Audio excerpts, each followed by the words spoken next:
In my conversations directly with President Trump and Secretary Noem, I have been abundantly clear with them that Portland and the state of Oregon believe in the rule of law, and we can manage our own local public safety needs. That was Oregon Governor Tina Kotek this weekend saying she told the Trump administration that her state doesn't need or want American troops deployed in the city of Portland. The Trump administration has gone ahead and ordered those troops deployed anyway, and now the city of Portland and the state of Oregon are pushing back both in court in a lawsuit they filed essentially instantly as soon as the deployment order was made, and also in peaceful protests, including at least one major protest this weekend that the governor herself helped lead. Joining us now is Oregon's Democratic Governor Tina Kotek. Governor, thank you so much for joining us tonight. I know there's a lot going on, and I really appreciate your time. Thanks, Rachel. Good to be here. What do you want the country to understand about the order from the president to deploy troops in your state? What do you understand about what they're going to be doing and what the scope of this sort of impingement on your authority is going to be? Yeah, well, thank you. First of all, I want people to know that Portland, Oregon is a beautiful, vibrant, successful city. We are not a war zone. I was out there all weekend long. People were out and about, shopping, going to restaurants, going to soccer matches, going to shows. Portland is a beautiful place, and we are not under siege. There's no insurrection here. When the president makes a choice to say, I should have military troops in my state, I push back right away. We were not apprised of the reason for this. When I tried to get that from the president, it was about concerns about safety at a federal facility. And I said, look, law enforcement is on top of it. There's peaceful protests. And if people are getting out of line, they are being held accountable. I continue to not understand what the mission is here, but we don't need military intervention in Portland. And it's just unconscionable. It's nonsensical, has nothing to do with what's actually on the ground here.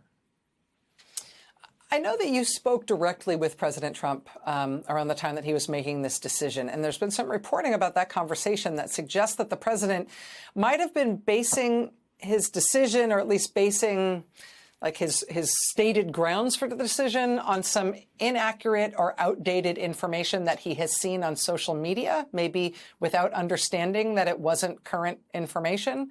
Can you help us understand that at all? Well, that is my concern. You know, that's a challenge, I think, with footage that it becomes evergreen and then you don't know when it was taken. Because when I was speaking with him, he was talking about multiple federal facilities. And I was like, you know, the plywood is down. Downtown Portland is on the mend. We don't have the situation we had 5 years ago. I don't know what he is remembering, but what I do know is that local law enforcement can manage the situation that's related to the peaceful protests that are happening at the federal facility. And I think one of the things I'm so frustrated about is he is calling up the Oregon National Guard over top of my role as commander-in-chief of those troops here in Oregon.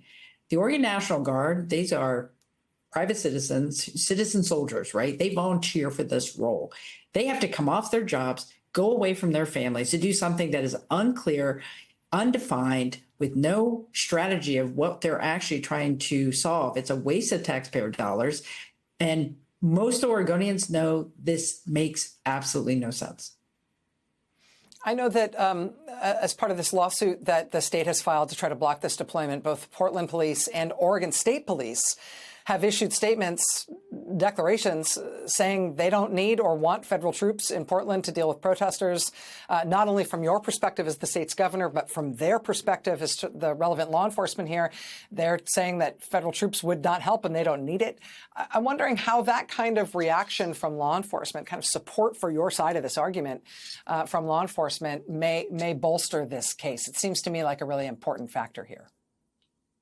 Well, as a responsible governor, I go and ask law enforcement, do you need additional help? Is there something you can't manage? And what I'm hearing is no. We've not had an ask of the Oregon State Police at this point to help even the Portland Police manage the ongoing sporadic demonstrations that are of concern to the federal administration. And when I spoke to Homeland Security Noem and as well as the president, I said, I don't understand what is the concern that we can't manage here.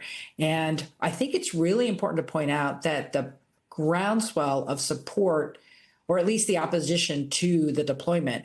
Business leaders, we had business leaders at our press conference saying, look, this is not what downtown Portland needs. We're on the rise. You're sending the wrong message. We have mayors across the greater Portland area saying, we stand with Portland. There's not an issue here. And if there is mutual aid opportunities if that's the case.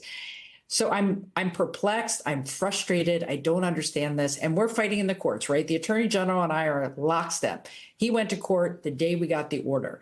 I was hoping we'd get some more time to actually talk this through, but the president just came out on a Sunday morning and said, our troops, you're going to take your troops and they're coming to town. That is not how we should do this. This is not what our country should look like.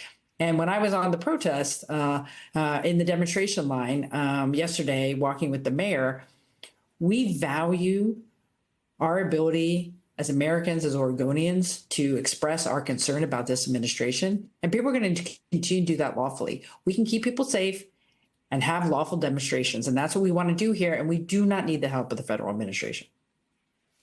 Oregon's Democratic Governor Tina Kotek. Governor, thank you so much for your time this evening. I know it's a stressful time right now to have the job that you have, but I really appreciate you helping us understand it. Thank you. Thanks, Rachel. Have a good one.